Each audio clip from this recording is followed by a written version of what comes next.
자, 지구과학 특강 수업입니다. 거의 대부분 그 생명과학 특강 듣는 학생들이 지구과학 듣는 학생들이랑 이렇게 겹치지만 뭐 아닌 학생들도 있기 때문에 설명을 잠깐 하자면 코로나 바이러스 때문에 수업을 이렇게 영상을 찍어서 수업을 하게 됐고 앞에 생명과학 영상에서도 얘기를 하긴 했지만 그 생명과학도 A, B반 있고 지구과학도 A, B반이 있는데 약간의 진도 차이가 있어요. 그래서 우선은 그 진도가 좀 늦은 반 진도에서부터 시작해서 할 거니까 진도가 빠른 반에 있는 학생들은 내가 빠른 반이었구나 내용 보면서 앞에 부분 복습하고 뒷부분 같이 진도 나가도록 합시다. 자, 먼저 나갈 파트는 우리나라의 주요 악기상에서 황사를 먼저 할 거예요. 페이지로는 138쪽입니다. 자, 138쪽에 있는 황사. 여러분, 황사 별거 아닌 것 같지만 이게 뭐 한 번만 내가 알고만 있으면 되는 건데, 뭐 중국의 뭐 이 위쪽에 있는 요런 이제 사막에서 요 흙먼지가 우리나라로 날아오는 거, 황사인 거 모르는 친구들 없죠, 그죠? 주로 3월에서 5월달, 특히 이제 초봄에, 그죠? 그런 현상들이 일어나게 되는데, 요렇게 우리가 이제 알고 있는 상태에서 문제를 풀 때 이제 간혹 헷갈리는 친구들이 뭐에서 헷갈리냐면, 여기 있는 흙먼지가 이쪽으로 편서풍을 타고 날라온 거구나. 그러면 이제 바람을 타고 날라온 거니까 이쪽이 고기압이고 우리나라가 저기압일 때 거기에 관한 영향을 받는구나. 왜? 바람은 고기압에서 저기압으로 부니까 하면 틀리는 거예요, 여러분. 이걸 잘해야 됩니다. 이게 이렇게 되는 게 아니고 사실은 이쪽에 먼저 저기압이 형성이 되어야만 합니다. 왜 그러냐면 땅에 있었던 흙먼지들이 위쪽 공기 중으로 떠올라야 돼요. 땅에 있는 흙먼지들이 그냥 바람 타고 지나간다 그래서 이 먼 거리를 날아오는 거는 말이 안 되죠, 그죠? 그러니까 하늘 높이 위에 떠올라야 되기 때문에 우선은 상승기류, 즉 저기압이 여기일 때 형성이 되고, 그리고 따라서 편서풍을 따라서 날아오다가 우리나라에 만약에 고기압이 형성이 됐다. 그러면 가라앉으면서 흙먼지들이 우리나라 쪽으로 쭉 떨어지는 거죠. 그러면 큰 영향을 받게 되는 겁니다. 물론 여기 보면은 황사의 영향권이라고 써 있는데 일본도 황사 영향을 마찬가지로 받아요. 하지만 이제 거리상으로 봤을 때 우리가 중국과의 거리가 더 가깝기 때문에 우리가 피해가 좀 더 많은 편이고, 그리고 이제 우리 바다를 건너서 있는 이제 요쪽 지역이 중국의 그런 이제 대규모 공장 단지다 보니까 거기서 발생한 매연과 황사가 엉켜 들어오면서 요새는 좀 더 그런 사회적으로도 이슈가 지금 문제가 되고 있는 부분이죠. 그래서 아무튼 요런 게 황사다. 자, 그 다음에는 여러분들 여기 페이지를 쭉쭉쭉 넘어가면요. 146쪽에 있는 내용에 대해서 해볼 거예요. 146쪽. 자, 146쪽에 있는 내용을 보면 여러분들이 이것도 사실은 중학교에서 했었던 겁니다. 먼저 염분이라는 얘기가 나오고요. 그 다음에 염류라는 얘기가 나옵니다. 여러분들 거기 책에 있는 원형 그래프 도너츠 모양을 잘 보면요, 뭐 가장 많은 비중을 차지하는 게 염화나트륨, 그 다음에 뭐 염화 마그네슘, 황산 마그네슘 뭐 이런 종류별로 쭉 나와 있죠. 그런 것들이 전부 다 염류의 종류예요. 그러니까 그런 염류들이 녹아 들어가 있고, 그 녹아 들어가 있는 게 1kg에 도대체 몇 g이 녹아 있느냐, 그게 바로 염분입니다. 요거 이해됐죠? 그래서 염분 같은 경우에는 가지고 있는 특징은 아무래도 1kg, 즉 1000g을 기준으로 얘기하는 거기 때문에 천분율이에요, 천분율. 그러니까 백분율이 아닙니다. 그리고 단위는 PSU 라는 단위를 씁니다. 뭐 Practical Salinity Unit 해가지고 뭐 실용적인 뭐 염분 단위 뭐 이렇게 되는 건데 뭐 그런 게 중요한 게 아니고 그냥 PSU라는 단위를 쓴다라는 점이고, 염분비 일정 법칙이라는 거를 여러분들이 중학교 때 배웠었어요. 염분비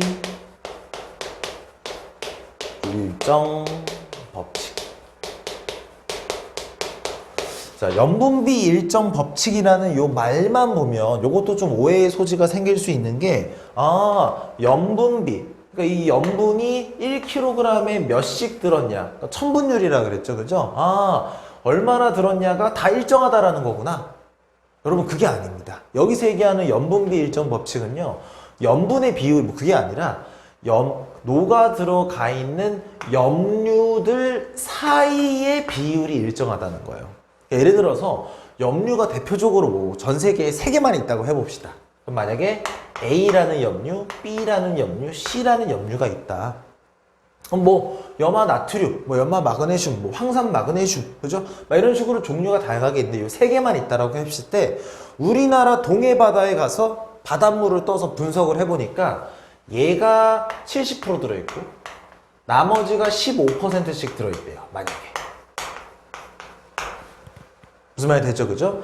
얘가 70% 들어있고 나머지가 15씩 들어있더라.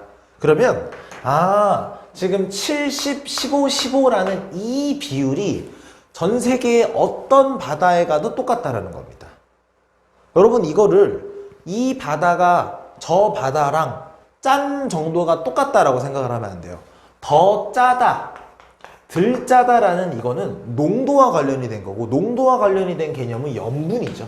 1kg에 얼마나 녹아 들어갔냐. 1kg에 얼마만큼의 많은 양의 염류가 녹아 들어갔는지는 상황에 따라 다른 거예요. 한 지역이라도 그 지역의 강수량이나 증발량에 따라서도 달라질 수 있고요. 그리고 어느 위치냐, 위도상으로 어디냐에 따라서도, 어디 있는 바다냐에 따라서도 다 달라질 수 있어요. 다만 거기에 들어가 있는 염류들 사이에서의 비율이 일정하다라는 게 염분비 일정 법칙입니다. 알겠죠? 그죠? 요거 잘해야 됩니다. 자, 그리고 나서 아래쪽에 내려가면 표층 염분에 영향을 주는 요인이라고 해요. 여러분 일단 중요한 건 표층 염분이죠. 가장 윗부분에 있는 바다에 영향을 주는 요인이라는 건데 첫 번째 가장 큰 영향을 주는 거는 바로 증발량과 강수량입니다. 그 다음에 두 번째는 담수의 유입이라는 게 있고요. 그 다음에 세 번째는 담수라고 안 하고 강물로 할게요. 강물의 유입. 강물. 그 다음에 해빙과 결빙. 이렇게 크게 세 가지의 요인으로 그런 바다가 얼마나 짠지에 대한 염분이 달라질 수 있어요. 겉부분, 표층 염분이 달라질 수 있는 건데 자, 일단은 여러분들 이 세 개 중에 가장 압도적인 영향력을 미치는 건 바로 1번입니다. 1번. 즉 여러분 전 세계 어디를 가더라도 증발량과 강수량에 의해서 그 동네의 바다가 짠지 안 짠지가 결정되는 거예요. 물론 다른 것들도 영향을 미치기 때문에 2번, 3번이라고 적혀 있지만 1번의 영향력이 가장 크다라는 겁니다. 그렇기 때문에 우리가 뒤에 가서 여러분 밑에 보면 그래프로 나올 건데 그 그래프의 전반적인 염분의 양상이 증발량과 강수량과 굉장히 흡사한 양상을 띠고 있어요. 이거 무슨 말이 됐죠? 두 번째는 강물의 유입니다. 여러분 강물은 대표적인 담수죠. 짠 맛이 없잖아. 그런데 만약에 뭐 우리나라 이렇게 있고 이렇게 있고 이렇게 있을 때 여기 중국이고 여기 우리나라죠. 그죠? 그러면 우리나라도 동고서저 지형 때문에 거의 대부분의 강물들이 황해안으로 들어오고요. 중국에 있는 강들도 이쪽으로 들어온다고 해요. 그러면 우리나라의 요 황해라고 부르는 서해는요. 여기는 강물의 유입이 많은 거야. 그럼 강물이 많이 유입됐다라는 건 묽겠죠. 바닷물이 덜 짜겠지. 무슨 말이 됩니까? 그런 거에 영향을 받는다. 세 번째는 극지방에 해당하는 얘기겠죠. 특히 북극.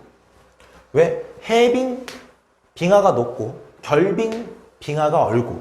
근데 여러분들 해빙과 결빙에서 꼭 알고 있어야 되는 포인트는 만약에 바닷물이 얼어서 빙하가 됐어요. 그럼 이 빙하를 우리가 핥으면 물론 진짜 그러면 안 돼요. 굉장히 위험한 행동인데 만약에 빙하를 핥았어. 그럼 짤까? 안 짜요.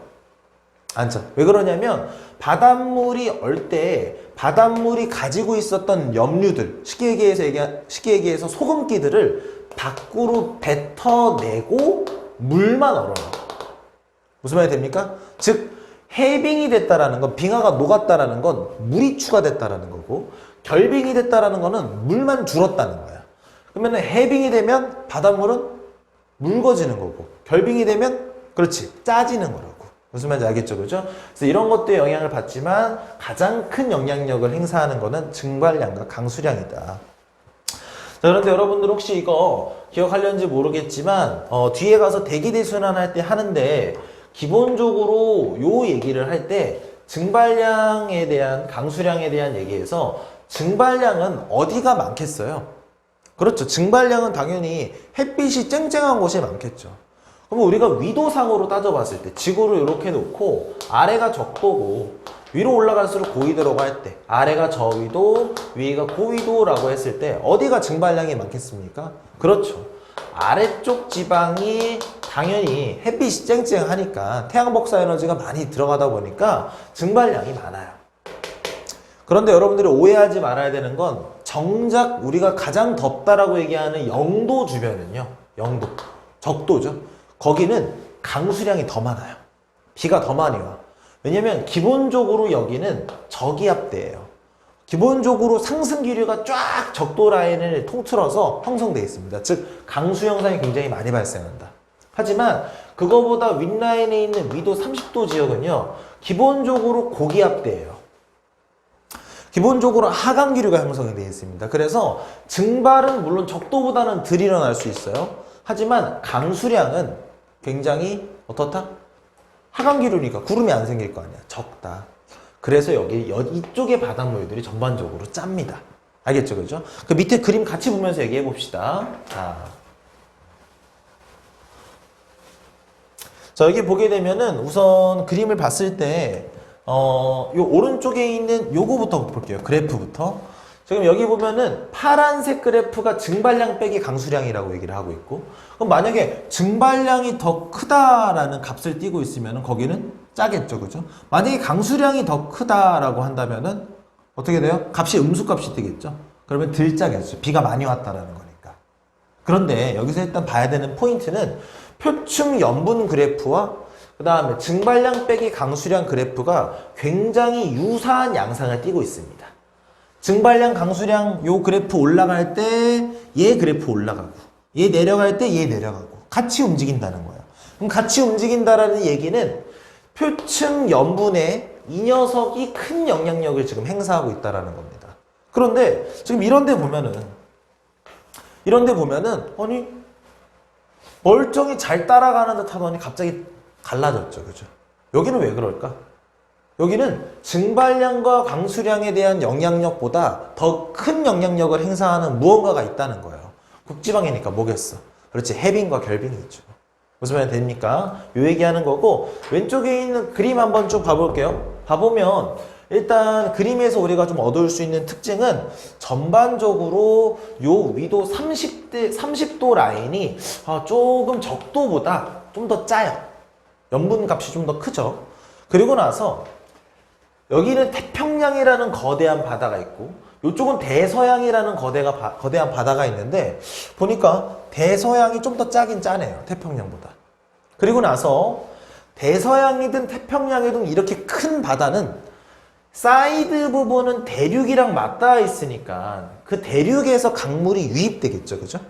그런데 이 가운데 부분, 대양의 중앙부는, 대서양도 마찬가지고 중앙부는 강물의 유입의 영향을 많이 받지 않을 거 아니에요. 그렇기 때문에 다른 데보다, 같은 위도 선상에서 다른 데보다 좀 더 짤 것이다 라는 얘기가 내는 얘기를 볼 수 있는 거예요. 됐죠? 자, 그러면은 우리 그 아래쪽 부분 같이 읽어보면서 한번 봐봅시다. 자, 아래를 봐보면 그 1번에 적도 해역 저압대가 위치하여, 여러분 저압대 아까 얘기했죠, 그죠? 지구본 그리면서 적도 지역은 기본적인 저압대, 즉 상승기류가 많이 활성화가 되어 있는 곳입니다. 위치하여 강수량이 증발량보다 많으므로 표층염분이 낮다, 그러니까 덜 짜다. 강수량이 많으니까.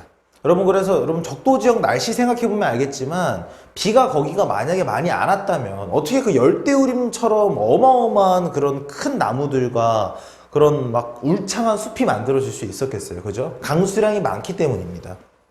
자, 2번. 중위도 부근은 고압대가 위치한다. 그래서 기본적으로 증발량이 더 많아요. 강수량보다. 그렇기 때문에 짜다. 오른쪽 페이지 3번 극해역 증발량이 적고 빙하가 녹는 지역은 염분이 낮고 결빙이 일어나는 부분은 높다. 그러니까 뭐 그 부위에 따라 다르겠지만 지금 현재는 지구온난화가 많이 진행 중이니까 빙하가 많이 녹아내려서 즉 해빙이 많이 발생해서 표충염분이 많이 낮아지는 형태겠죠 지금. 자 4번의 대서양 해역. 대서양은 태평양보다 더 짜다. 저기 더 짜죠, 그죠? 5번에 연안가. 연안가는 육지에서 물이 들어오지만 가운데는 안 들어오니까 가운데가 더 짜다. 자, 그 다음에 우리가 배우는 거는 용존 기체라는 거 배웁니다. 여러분 용존 산소량이라는 거 이제 많이 들어봤을 텐데 기체가 녹아 들어가는 거예요. 근데 이거는 여러분들 중학교 화학 시간에 배웠습니다. 바로 뭐예요? 기체라는 녀석의 용해도. 기체가 더 잘 녹기 위해서 필요한 조건은 일단 온도가 어때야 돼요? 그렇죠. 온도가 낮아야지. 차가워야지. 우리 탄산음료 생각하면 편하잖아. 그죠? 그리고 나서 압력이 어떻다? 압력이 커야 됐었죠. 맞아요? 우리 책 한번 봐볼까? 용존 기체. 자, 밑에 기체의 용해도는 수압이 클수록 수압, 압력. 이게 수압인 거예요, 지금. 수압. 그 다음에 염분이 낮을수록 일단 잠깐 건너뛰고 수온이 낮을수록 그렇죠. 이 온도가 수온이랑 연결되는 거죠. 맞아요? 그러면은 염분은 뭐지? 여러분 염분은 얼마나 짠지였죠? 1kg에 몇 g씩 염류가 녹아 들어가 있느냐 그거 얘기하는 건데 염류가 낮을수록 잘 들어간다는 거는 쉽게 얘기해서 좀 빈 공간이 많다라고 생각을 하는 게 좋을 것 같아요. 그러면 잘 녹아 들어갈 것 같잖아요. 그죠? 숭숭숭숭 뚫려 있으니까. 됐죠? 그래서 거기 밑줄 꼭 쳐놔요. 수압이 클수록 염분이 낮을수록 수온이 낮을수록 잘 녹는다. 용해도가 증가한다. 라는 얘기예요. 이거는 우리가 다루는 밑에서 다루는 기체가 산소, 이산화탄소 이렇게 두 종류 다루는데 두 녀석에 당연히 공통적으로 적용되는 사항입니다. 다만 우리가 요 두 녀석을 배울 때 좀 유의해줘야 되는 점은 누가 훨씬 더 잘 녹는다? 얘가 훨씬 더 잘 녹는다. 이산화탄소는 물에 굉장히 잘 녹아요. 물론 이거를 이제 화학적인 개념으로 들어가서 그런 이산화탄소의 구조를 떠올리면 이렇게 되면 뭐 좀 아닐 수도 있긴 하지만 산소보다 훨씬 잘 녹아요. 알겠죠? 그렇죠? 지구과학에서는 그렇게 생각해도 괜찮아요. 자, 그래서 우리 그래프를 한번 봐봅시다. 거기 요거는 먼저 위에 나와 있는 용존 산소량이에요. 이건 이제 수심에 따라서 나타낸 건데 전반적인 그래프는 볼 수 있죠. 그죠? 위에는 많이 녹고 들어갈수록 덜 녹다가 더 많아지네. 자, 위에가 적은 이유. 위에가 많은 이유. 왜냐면 위에는 햇빛이 잘 들어가죠. 그죠? 햇빛. 여기서 광합성 많이 해서. 광합성. 광합성 많이 하면 어떻게 됩니까? 그렇죠. 산소가 많이 생기겠죠. 그럼 광합성 할 때 얘들아 무슨 기체 쓰지? 이산화탄소. 그렇지. 이산화탄소는 여기 위에가 적어요. 됐죠? 그리고 깊이 들어갑니다. 들어가면서부터 줄어들어요. 왜냐면 위에서는 광합성 해서 많았는데 밑에서는 애들이 쓰니까 애들이 호흡하면서 숨 쉬면서 쓰기 때문에 줄어듭니다. 그러다가 다시 많아지게 되는데 다시 많아지는 거는 저쪽 심층수, 저 극지방에서 사실상 심층순환이라 그래가지고 해수가 가라앉아서 이쪽으로 이제 들어오게 되는데 차가운 해수다 보니까 산소가 많이 녹아있어요. 그런 것들이 이쪽으로 유입되면서 심층으로 유입되면서 이쪽은 산소량이 좀 많아집니다. 그래서 극해역에서 차가운 해수의 유입으로 약간 높다 라고 적혀 있는 거예요. 그래서 거기 읽어보면은 표층해수는 식물 광합성으로 산소 많이 생긴다. 그리고 대기로부터 녹아 들어가는 산소 때문에 밖에 대기에 있는 산소가 녹아 들어가는 거예요. 그래서 광합성 플러스 녹아 들어가는 거 두 개.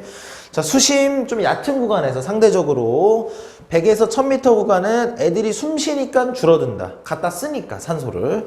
그거보다 심층 해수는 깊어질수록 산소가 줄어들고 극해역에 차가운 해수가 유입돼서 증가한다. 당연히 여기는 다른 데서 유입이 됐기 때문에 증가를 하는 거예요. 가만히 냅뒀으면 갑자기 여기에 증가할 일이 없겠죠. 그죠? 왜냐면 광합성에서 증가하고 그러는 건데 이 깊은 곳까지 빛이 들어갈 리도 없고. 알겠죠? 다른 데서 유입돼서 들어온 거다. 알겠죠? 그 산소가 많이 녹아 들어가 있는 물이 이쪽으로 들어왔다라고 보면 편해요. 됐죠? 그죠? 자, 그 다음에 볼 거는 이산화탄소입니다. 자, 이산화탄소는 아까 얘기했듯이 표면에서는 광합성 하느라고 이산화탄소를 쓰니까 많아지는 거고, 그리고 뒤로 가면 갈수록 어때요? 많아지죠. 왜? 여기서는 일단 애들이 생명체, 생명활동을 하니까 당연히 이산화탄소는 많이 나오는 거고, 그리고 내려가면 내려갈수록 수온도 차가워지죠. 깊은 물로 들어갈수록. 그리고 수압도 세지고 압력도 세지니까 점점 더 그 양이 많아지는 거예요. 다만 여기서 주의해야 될 점은 X축 값 비교 한번 해봅시다. 여기서는 X축이 지금 1리터당 몇 밀리리터 녹냐 했을 때 막 90에서 시작해서 막 110까지 나오죠. 아까 그 위에 그래프 여러분들 책에서 봐봐요. 해봐야 0부터 6입니다. 무슨 말이 돼요? 누가 훨씬 더 잘 녹는 거야? 얘가 훨씬 더 잘 녹는 거예요. 이산화탄소가 별로 없네? 그러면 산소보다 없다는 건 아니야. 산소 그래프를 만약에 그린다면 저 왼쪽에다 그려줘야 된다고. 무슨 말인지 알겠죠? 그죠? 오케이. 자, 그리고 나서 뒷장으로 넘어갑니다. 그러면 149쪽에 해수의 수온이 나오죠. 여러분 요 책에 있는 거랑 똑같은 거니까 같이 보면서 합시다. 자, 표충 수온의 변화 요인. 이번에는 염분이 아니라 수온이 변하는 거예요. 당연히 태양 복사 에너지가 가장 크다. 태양이 복사라는 방식으로 지구한테 쏜 에너지. 가장 큰 영향을 미치며 위도와 계절에 따라 달라진다. 그러니까 위도에 따라서도 다르고 한 지역 안에서도 계절에 따라서도 달라진다. 되죠? 그럼 태양 복사 에너지가 어디가 가장 많이 와요? 여러분들 옛날에 이런 실험이 있었잖아. 이렇게 밑에 종이 받쳐놓고 종이 있었고 직접 해보지는 않았겠지만 많이 봤을 텐데 이렇게 해놓고 손전등을 비추는데 그냥 수직으로 비추는 거. 그리고 이렇게 해야 되나? 손전등 약간 비스듬하게 비추는 거. 비추면 여기는 요만한 면적의 손전등의 빛이 다 떨어지지만 여기는 어떻게 돼요? 이렇게 돼서 훨씬 더 넓은 면적의 빛이 떨어진다고. 무슨 말인지 알겠죠? 그러면 정작 손전등에서 나온 에너지는 요 상태나 요 상태나 똑같아요. 하지만 이게 요 면적에 다 들어가고 이것보다 더 넓은 면적이 흩어지게 되니까 여기와 여기에 단위 면적당 태양의 에너지, 이 손전등을 태양이라고 생각했을 때 들어오는 에너지를 비교해보면은 단위 면적당 에너지는 당연히 여기가 더 많다. 그러면 이렇게 수직으로 머리 위에서 비추는 데가 어디냐? 당연히 저위도로 갈수록 그게 심해지고 적도는 거의 머리 위에서 비춘다고 얘기를 하죠. 무슨 말이 됐나요? 그렇기 때문에 태양 복사하는 에너지에 가장 큰 영향을 받는다. 자, 전 세계는 대충 표충 수온은 0도에서 30도이다. 그리고 저위도에서 고위도로 갈수록 수온이 낮아진다. 그치. 태양 복사 에너지 얘기하는 거 아니야. 왜? 단위 면적당 도달하는 태양 복사 에너지의 양이 어떻게 되니까? 고위도로 갈수록 줄어드니까. 자, 3번. 계절에 따른 수온 변화 정도는 대양의 중심부보다 대륙의 연안 지역에서 더 크다. 여러분 이거는 비열 옛날에 여러분들 배웠던 걸 생각을 해야 되는데 여러분 비열은 누가 더 크죠? 물이 커요? 땅이 커요? 그렇죠. 물이 훨씬 커요. 즉 땅이 비열이 작다라는 것은 땅은 온도가 쉽게 변한다는 얘기죠. 무슨 말이 돼요? 그러면 땅이 온도가 훅 하고 올라가 버리면 땅 근처에 있는 물도 온도가 좀 빨리 올라가는 거예요. 따뜻한 거 옆에 붙어 있으니까. 하지만 저 멀리 먼 바다의 한가운데 덩그러니 있는 물들은 주변에도 다 물, 나도 물. 그러면 같이 비열이 큰 물질들이니까 온도가 쉽게 변하지 않는다는 거예요. 다시 봅니다. 계절에 따라서 달라지는 것은 대양의 중심부보다 대륙 연안 지역이 더 크다. 왜? 여기 보면 비열 차이 때문에 그런 것이다. 되죠? 자, 등수온선은 대체적으로 위도와 나란하게 나타난다. 여러분 등수온선이 뭐겠어요? 여러분 앞단원에서 등압선 이런 거 배웠었죠. 그렇죠? 혹은 여러분 초등학교, 중학교 사회 시간에 등고선 배웠죠. 수온이 일정한 부분끼리 선으로 이은 거예요. 근데 그 선의 전반적인 양상이 위도하고 나란하다는 겁니다. 그럼 아까도 약간 이런 얘기 했었는데 증발량 강수량 그래프랑 실제로 표충 염분의 그래프가 두 개가 거의 일치한다. 그 말은 증발량 빼기 강수량이 표층 염분에 큰 영향을 미친다는 거예요. 저것도 마찬가지로 위도와 나란하다는 건 이 위도에 따라 달라지는 게 뭐야? 태양 복사 에너지 양이죠. 그죠? 태양 복사 에너지의 양, 요 2번의 요인이 가장 크다라는 거예요. 얘의 영향을 받아 등수온선이 위도에 따른 위도와 나란하게 나타난다. 됐죠? 그 다음에 해류나 용승 등의 영향을 받는 곳은 등수온선이 나란하지 않을 수도 있다. 않다. 자, 일단 해류라고 한다면 여러분들 그 통합과학 배운 친구들은 알겠지만 표층 해류라는 게 있었죠. 그죠? 윗부분을 따라 왔다 갔다 하는 거. 그래서 대표적으로는 한류라는 게 있고 그 다음에 난류라는 게 있었어요. 한류 같은 경우에는 어디에서 어디로? 그렇지. 고위도에서 저위도로, 그리고 난류 같은 경우에는 저위도에서 고위도로 태양 복사 에너지를 이렇게 수송해주는 역할을 했었어요. 실제로 좀 수온이 낮고 수온이 높겠죠. 그러면 지금 한류가 지나가는 곳이다 라고 한다면 주변보다 좀 더 차가울 수 있는 거예요.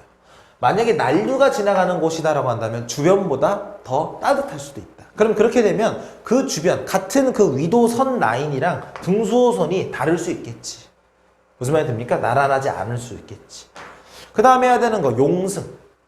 용승은 뭐예요? 여러분 옛날에 엘니뇨 라니냐 할 때 했죠. 이런 거 다 뒤에 가서 다시 할 거예요. 자, 엘니뇨 라니냐는 뭐예요? 이렇게 바다가 있고 육지가 이렇게 있으면 요 바다 쪽에 깊은 심층수, 깊은 데 있는 물은 여러분 차갑겠죠. 이렇게 차가운 물이 이야 올라오는 거예요. 그러면 이쪽의 표층 해수가 어떻게 되겠습니까? 그렇지. 이쪽에 수온이 낮아지겠지. 다른 데보다 낮겠지. 그러면 등수온선이 요 라인 그대로 가진 않겠죠. 무슨 말이 됩니까? 그래서 나란하지 않다. 자, 동일한 위도에서는 난류의 영향을 받는 대양의 서안이 한류 영향을 받는 대양의 동안보다 수온이 높다. 이건 또 무슨 얘기인가? 대양의 서안, 대양의 동안. 이거는 자, 이 얘기를 해봅시다.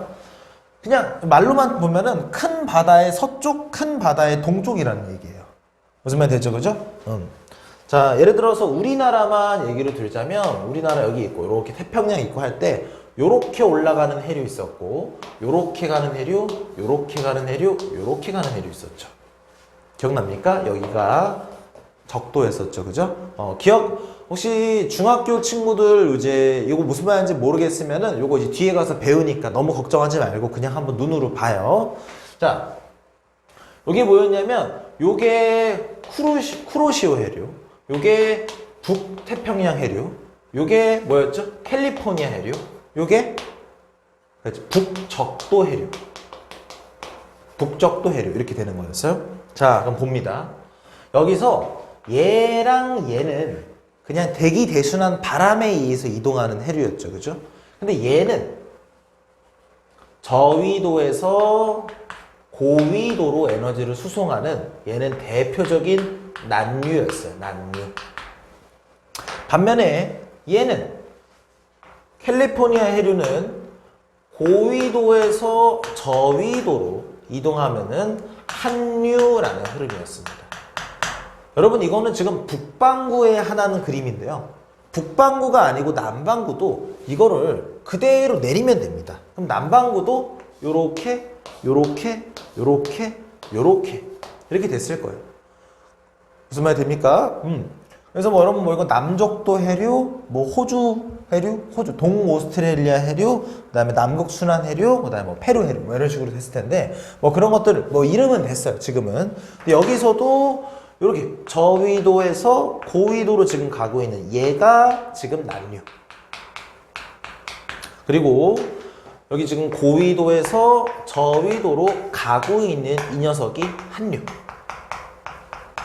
즉 여러분 지금 이 바다가 우리나라 여기 있다고 했을 때 전체적으로 전부 다 태평양이라는 거대한 바다예요. 큰 바다 대양이라는 거죠. 대양이에요. 그러면 이 대양의 서안 어디예요? 서쪽. 그죠? 서안은 뭐의 영향을 받아? 난류의 영향을 받는다. 난류의 영향을 받는 대양의 서안. 그럼 이쪽은 지금 난류가 흐르고 있잖아. 왼쪽은. 태평양의 왼쪽은 난류. 태평양의 오른쪽은 한류. 근데 이게 태평양만 적용되는 게 아니라 대서양도 똑같이 적용돼요. 그러니까 대양은 다 똑같아. 그러다 보니까 이렇게 적혀 있는 내용을 볼 수 있죠. 그래서 여러분들 그 난류가 지나가는 동네는요. 같은 위도를 비교해 봤을 때 좀 평균적인 온도가 높죠. 육지에서도. 여러분들 생각해 보면 알겠지만 그 우리나라 여기 있죠. 그리고 유럽을 한번 생각해보면 세계 지도 머릿속에 떠올려보면 유럽은 어디 있어요? 우리나라보다 훨씬 더 위도가 높아요. 저쪽에 있죠. 그죠? 그런데 유럽의 날씨를 생각해 보십시오. 여러분. 가보진 않았어도 머릿속으로 쓱 생각해 보면은 뭔가 따뜻해. 그죠? 사람들 입고 다니는 거 보면은 그렇게 춥지 않아. 그 이유가 뭐냐면 그쪽 동네도 지금 난류가 지나가고 있어서 그래요. 난류가 지나가서 난류의 영향을 받아서 따뜻하다. 그래서 아무튼 여기서는 지금 표충 수온의 영향으로 지금 해류 같은 경우에는 지금 대양의 서하는 난류의 영향을 받아서 대양의 동하는 그 한류의 영향을 받아서 뭐 수온의 차이가 난다. 그래서 다시 한번 읽어보면 동일한 위도에서는 난류의 영향을 받는 대양의 서한이 동안보다 높다. 당연히 난류의 영향을 받는 곳이 평균적인 그 수온이 높겠죠. 됐죠, 그죠? 자, 이거를 이제 하나의 그림으로 나타내 주는 게 아래쪽에 있는 이 그림입니다. 자, 보게 되면 뭐 사실 뭐 어려울 건 없어요. 그냥 전반적으로 대체적인 선들이 위도와 대부분 나란하게 나와 있고, 그리고 나서 아닌 데가 이제 몇몇 있죠, 그죠? 아닌 데 같은 경우에는 대표적으로는 여러분, 선생님은 여기를 좀 알고 있어 줬으면 좋겠는데 나란하지 않죠. 왜냐하면 여기는 용승이 많이 일어나서 그래요. 여기서 용승이 일어나는 거를 우리가 주로 배우는 파트가 바로 엘니뇨, 라니냐라는 우리나라, 그러니까 전 세계의 범지구적인 이상 기후를 배우는 때입니다. 그래서 아무튼 요런 데. 그래서 나란하지 않는 곳은 뭔가 막 한류나 난류의 영향 혹은 그런 용승의 영향, 그런 기타의 영향을 받은 거야, 지금. 알겠죠? 그죠? 그러니까 전반적인 위도에 따른 표충 수온 분포도 가운데 적도가 제일 높고 양쪽 극지방으로 갈수록 낮아지는 양상을 띈다. 왜? 전반적으로 위도가 나란하다고 얘기를 했으니까. 무슨 말 됐죠? 그죠? 어려운 얘기가 아닙니다. 그리고 나서 이제 밑에는 연직 수온 분포에 대해서 해봅시다. 자, 요것도 사실 어려운 내용은 아니죠. 아는 친구들 다 아니까. 자, 연직 수온을 봤을 때 맨 얕은 데부터 요런 식의 구조가 나온대요. 그래서 층을 이렇게 나눴는데, 자, 우선 첫 번째. 맨 위에 있는 혼합층을 생각을 해봅시다. 자, 요렇게 그래프가 돼 있어요. 그러면 태양빛은 요렇게 들어간다고 생각을 했을 때 얕을수록 많이 들어가고 깊을수록 덜 들어가겠죠. 그럼 표층 수온이 어떻게 돼야 돼? 이렇게 내려가야지. 근데 여기는 어때요? 직선으로 내려가잖아. 직선으로. 왜 그런 거예요? 섞여서 그래. 섞여서. 위에 있는 물과 아래에 있는 물이 섞인 거야. 그러니까 일정한 수온 분포를 띠는 거예요. 이걸 누가 섞어주냐? 바람이 섞어주는 거야. 그래서 바람이 섞어줬다. 바람의 영향을 받는 거야. 그럼 바람이 섞어줬으니까 이름이 혼합층. 혼합됐대. 근데 여러분, 이 바람이라는 거는 그 지역에 따라서도 많이 부는 데도 있고 적게 부는 데도 있고요. 그리고 뭐 하루를 기준으로 혹은 1년을 기준으로 같은 장소라고 할지라도 바람은 셀 때가 있고 약할 때가 있죠. 그죠? 그러면 바람이 그날따라 유독 셌다. 그러면 혼합층은 어떻게 되겠냐? 만약에 바람이 강해지게 되면 어떻게 되는 거냐? 좀 더 혼합층의 두께가 두꺼워집니다. 왜?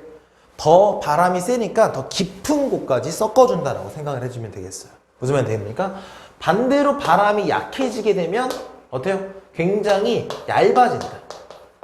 무슨 말 되죠?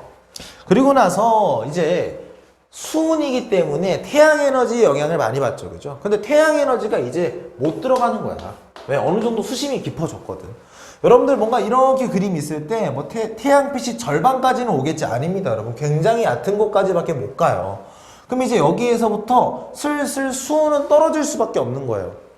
수온이 위에가 일정하다가 햇빛이 못 들어가니까 이제 그냥 수온이 주르륵 떨어져 버리는 거야. 근데 이 떨어지다가 이제 나중에 일정해지거든요. 왜? 어차피 햇빛 안 들어가는 구역이니까 이제 수온이 더 낮아지지도 않는 거야. 그러니까 햇빛이 안 들어와서 수온이 식을 대로 식었어. 그러면 이제 그 깊이는 밑에는 그냥 그 온도가 그대로 유지가 되는데, 우리는 그대로 유지가 되는 곳은 심해층이라 부르고 혼합층과 심해층 사이를 수온 약층이라고 불러요. 근데 여기의 특징이 뭐냐면 그림이 좀 삐딱한데 저거를 좀 확대해서 요렇게 돼서 이렇게 지금 내려간다라고 했을 때 여기를 보면은 위쪽은 아래쪽에 비해 수온이 높아요. 그러니까 선생님이 그냥 뜨겁다 이렇게 해볼게요. 뜨겁다. 아래쪽은 위쪽에 비교해 봤을 때 여기는 차가워요. 그러면 수온 약층만 두고 비교를 해봤을 때 뜨거운 건 위에 이미 가 있고 차가운 건 아래에 이미 가 있죠. 안정적이에요? 불안정적이에요? 그렇죠. 안정적이에요. 그럼 안정적이다라는 거는 대류가 일어나지 않는다는 거죠. 그 말은 무슨 말이냐면 위에 있는 혼합층이랑 아래에 있는 심해층이랑 물질 교환을 얘가 차단하는 겁니다. 가운데서 막아버리는 거예요. 왜? 물이 여기선 돌고 돌질 않으니까. 무슨 말이 됩니까? 그래서 여러분들이 읽어보면 혼합층. 자, 태양 복사 에너지에 의한 가열로 수온이 높고 그 다음에 바람에 의한 혼합작용으로 깊이와 관계없이 수온이 일정한 층. 그리고 써있죠. 바람이 강하게 불수록 두껍다.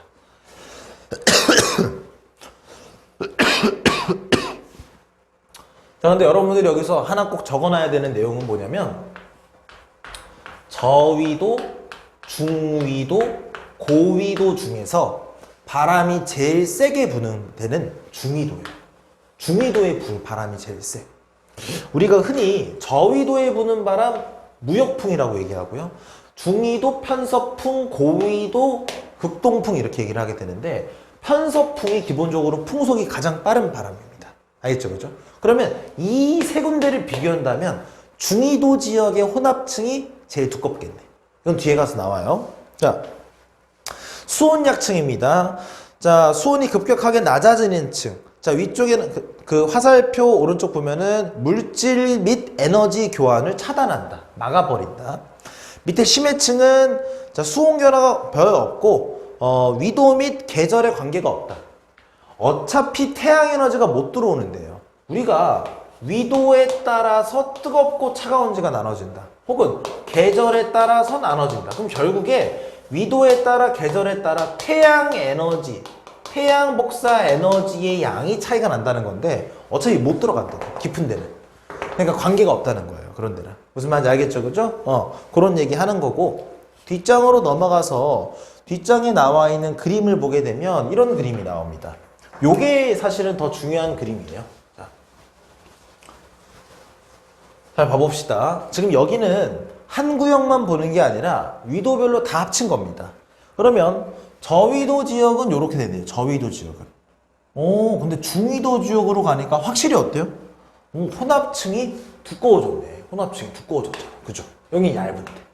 왜 그렇다고? 바람이 더 세다고. 편서풍이 구체적으로 얘기하면 편서풍이 더 세다고. 됐죠? 그죠? 그런데 이 혼합층이랑 수온약층이라는 층은 이 60도를 벗어나는 순간부터 없어집니다. 즉 60도로 넘어가면 우리가 고위도 지방인데 고위도 지방은 태양 에너지가 그냥 안 오는 데다 보니까 거의 안 오는 데다 보니까 어떤 거야? 그냥 표면부터 차가운 거예요. 근데 그게 결국에 전부 다 심해층으로 봐도 될 정도로 차갑다는 거예요. 무슨 말이 됩니까? 그럼 그걸 그래프로 그렸을 때 고위도 지방은 직선, 거의 직선. 수온의 차이가 거의 없는 거예요. 왜? 더 윗부분도 태양 에너지가 뭐 많이 오질 않으니까. 그리고 중위도보다는 당연히 저위도의 태양 에너지가 더 많이 오니까 더 높은 곳에서 출발하죠. 하지만 심해층은, 가장 낮은 층은 위도가 어디든 관계없이, 계절이 언제든 관계없이 그냥 항상 차갑죠. 그러면 사실상 심해층의 수온은 거의 비슷비슷한 거예요. 그러면은 여기 있던 게 식어서 이만큼까지 가야 되는 거야. 그럼 이만큼이 떨어져야 돼. 중위도는 바람이 세니까 혼합층이 두껍다가 그 다음에 식어서 이렇게 돼야 돼. 그러다 보니 중위도의 특징을 얘기해라. 아, 혼합층이 두껍다. 왜? 바람이 세서. 바람이 세서. 그러면 저위도의 특징을 얘기해라. 저위도는 와, 무슨 수온약층이 이렇게 길어. 그죠? 수온약층이 뚜렷하다. 혹은 수온약층이 발달이 잘 돼 있다 라고 얘기를 해요. 무슨 말인지 알겠죠? 그죠? 그리고 나서 고위도의 특징은 구분이 없다. 이거를 이제 우리가 위에서부터 층 나누는 거, 층상구조라 그랬죠. 층상구조가 뚜렷하게 나타나질 않는다. 그냥 쭉 떨어져 버리는 거. 이거 무슨 말인지 알겠죠? 그죠? 요 그림 보고 잘해야 됩니다. 이 앞에 그림은 중학교 때도 배웠던 거기 때문에 당연한 거고. 자, 그래서 거기 위에 써져 있는 거 보면은 저위도 지역의 해역 같은 경우는 어때요? 표층 수온이 높아 심층과 온도 차이가 크므로 수온 약층이 잘 발달한다. 그리고 중위도 지역은 바람이 강하게 불어. 누가 세다고? 그렇지, 편서풍이 세다고. 자, 그래 두껍고 해양의 층상 구조가 가장 뚜렷하다. 층상 구조가 뚜렷한 거예요. 이거 수온 약층이 뚜렷하다는 게 아니고 딱 나눠져 있다. 자, 고위도 해역은 거의 없어 층상 구조가 발달하지 않는다. 됐죠, 그죠? 그리고 그 밑에 내려가면 이제 뭘 배우게 되냐면 해수의 밀도에 대해서 배웁니다. 밀도. 자, 밀도에 대해서 배우는데, 아이고, 요거보다 잠깐만요.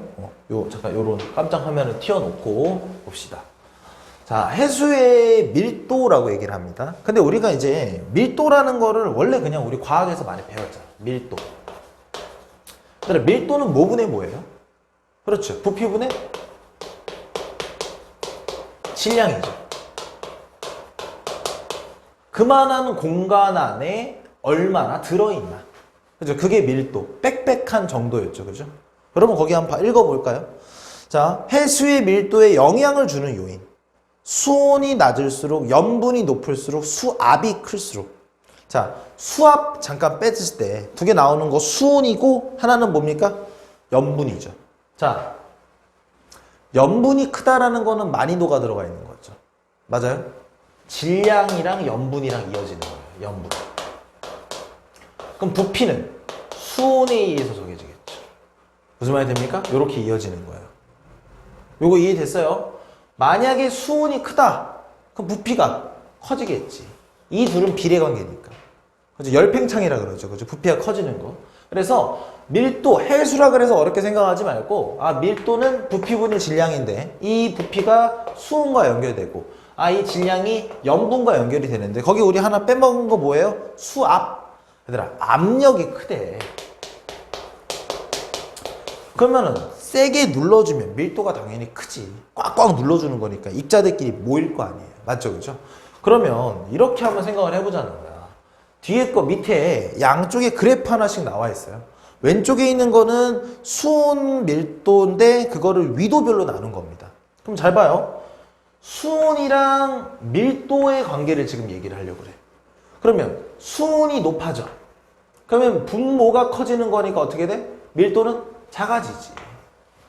그죠? 서로 반비례 관계라는. 얘가 낮아지면 얘는 커져요. 그런데 당연히 우리가 그래프를 봤을 때 가운데가 0도, 양쪽이 극지방 90도라고 했을 때 수온이, 그죠? 겉부분의 수온이 어떻게 돼요? 어떻게 되겠면 어떻게 돼? 위로 가면 갈수록 당연히 이렇게 될 거 아니야. 맞죠? 그죠? 그러면 수온이 가장 높은 곳이 맞아요? 밀도가 제일 작겠네. 그럼 반대되는 그래프의 양상이 나오겠네.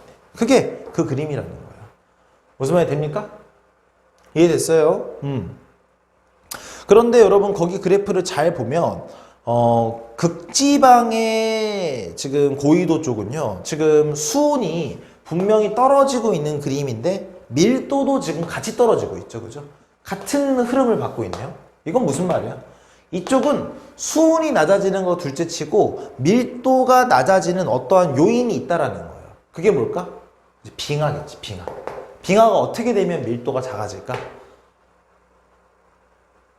빙하가 녹아서 염분이 낮아지면 되는 거죠. 짠 정도가 덜 짜지면 낮아지는 거예요.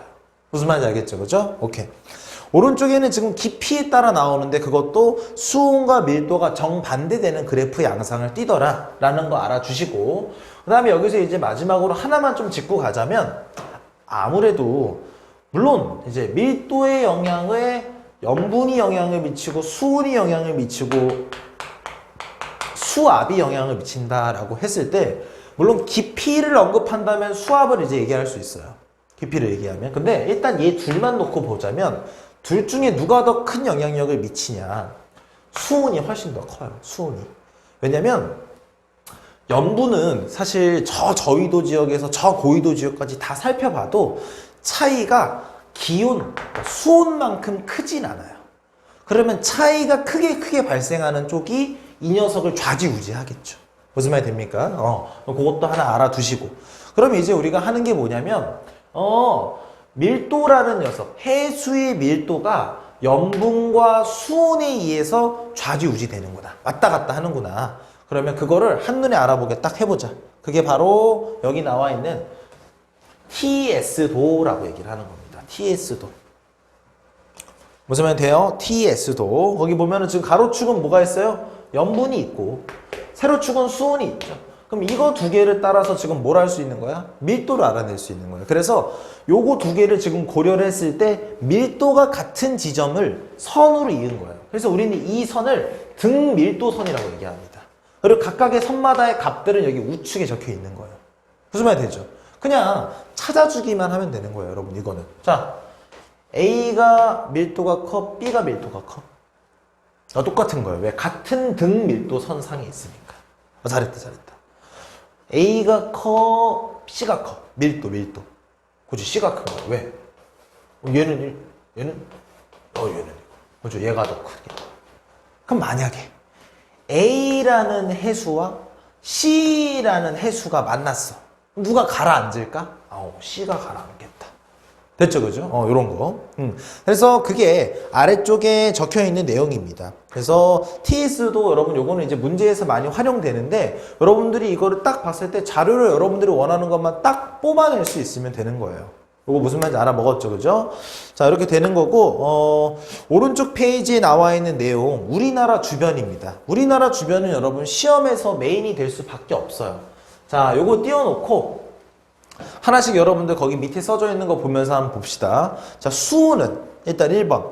표층 수온 겨울은 8도, 여름철은 26도. 그냥 수온 분포. 첫 번째 게 수온이고 두 번째 게 염분이죠. 근데 표층을 얘기하는 거니까 윗부분을 얘기하는 거네. 그냥 그래프 읽어주는 거다. 됐죠? 그리고 혼합층. 겨울철에는 약 100m 깊이까지 발달하고 여름철에는 거의 발달하지 않는다. 여기 지금 보니까 지금 수온 분포가 2월 달에는 확실히 혼합층이라는 게 딱 보이는데 여기는 없죠. 그냥 쭉 줄어들어 버리잖아. 맞죠? 그럼 혼합층이 여긴 있고 여기는 없네. 그럼 바람이 어디가 더 세? 그렇지, 여기가 더 세. 겨울이 더 센 거야.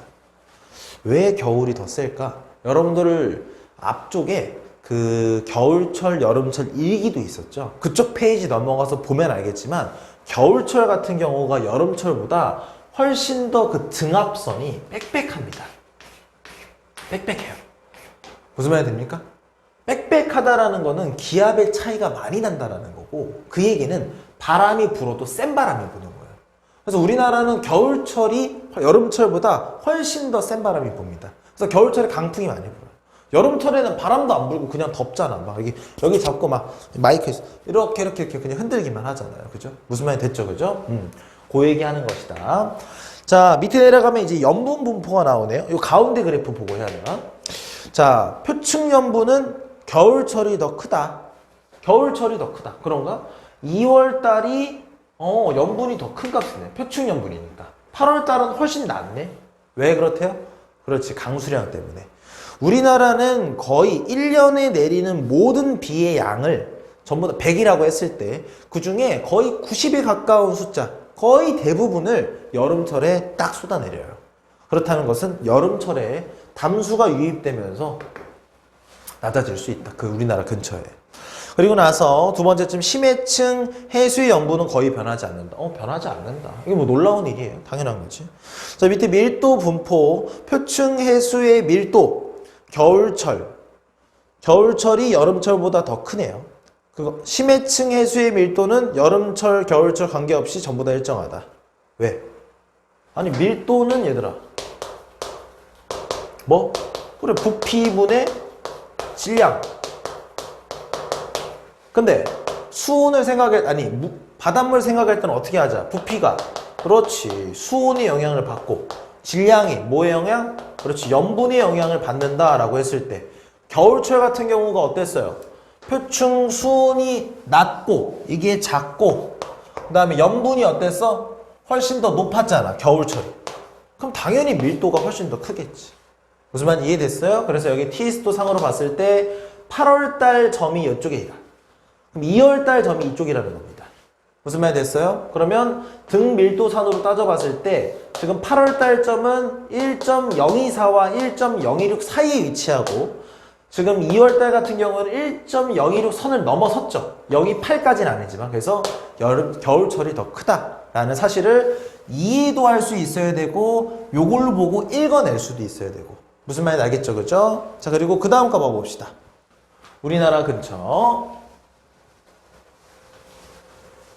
자, 여기 보게 되면 우선 왼쪽 같은 경우는 지금 수온 분포. 여기는 겨울, 여기 여름. 여기도 겨울의 염분, 여름의 염분. 무슨 말인지 되죠? 그죠? 그럼 봐봤을 때, 2월의 염분, 8월의 염분 비교해보면 당연히 8월의 수온이 당연히 높겠지. 왜? 태양 에너지가 어떠니까? 더 많이 들어오니까. 무슨 말이 됐죠? 그죠? 그럼 염분은 어떨까? 여름철이 더 낮겠지. 왜? 비가 많이 오니까 그만큼. 그런데 우리가 좀 눈여겨서 봐야 되는 건 뭐냐면 여름철 같은 경우나 여기나 기본적으로 우리나라의 서해안과 우리나라의 동해안 중에 어디가 더 염분이 클까? 동해안이 더 커요. 서해안이 더 묽다라는 거거든요. 왜? 우리나라가 동고서저 지역이니까. 비가 오면 전부 다 서쪽, 서해안 쪽으로 가서 강물이 유입되거든. 되죠? 그죠? 자, 일단 한번 읽어볼게요. 거기 해석 1번. 자, 수온. 연중 남해에서 가장 높고, 그러니까 1년 중에 수온은 남해가 가장 높다라는 겁니다. 남해. 자, 그리고 남북 간의 차이는 동해가 가장 크게 나타난다. 요 위아래의 차이는 동해가 차이가 가장 뚜렷하다. 온도 차이가 많이 난다. 그 다음에 염분. 황해가 가장 낮게, 동해가 가장 높게. 그러면은 황해는 우리나라에서도 많이 유입되고 중국에서도 거기 유입된다. 동해는 거의 대부분 유입이 안 되니까 동해와 서해의 차이가 더 벌어지게 되는 거예요. 그 다음에 두 번째 점에 겨울보다 여름에 더 낮게 나타난다. 왜? 당연히 여름철에 비가 많이 왔으니까. 무슨 말이 됐죠? 그죠? 그래서 이런 거 읽어내줘야 되는 거예요. 그리고 남해안 같은 경우에는 특히나 이제 이제 해수의 그 수온의 변화가 다른 데보다 좀 적어요. 비교적 적습니다. 그래서 수온이 1년 내내 좀 비교적 일정하게 유지되는 편이기 때문에 그런 양식, 그죠? 물고기 이제 어장, 그런 양식하는 걸로 사업이 남해안 쪽에 많이 발달돼 있어요. 그래서 아무튼 이렇게 되면은 우리나라의 특징까지 전체적으로 살펴본 거고요. 오늘 진도는 여기까지 하고 다음 시간에는 이어서 페이지 쭉쭉 넘어가서 172쪽에 해당하는 내용부터 진도를 시작할게요. 오늘 이렇게 수업 듣느라고 고생했고 집에서 수업 듣지만 집중해서 잘 듣고 필기할 거 필기 잘 해놓고 그리고 손 잘 씻고 마스크 잘 끼고 위생관리 철저히 해서 건강한 모습으로 다음 주에 보도록 합시다. 고생했어요. 안녕.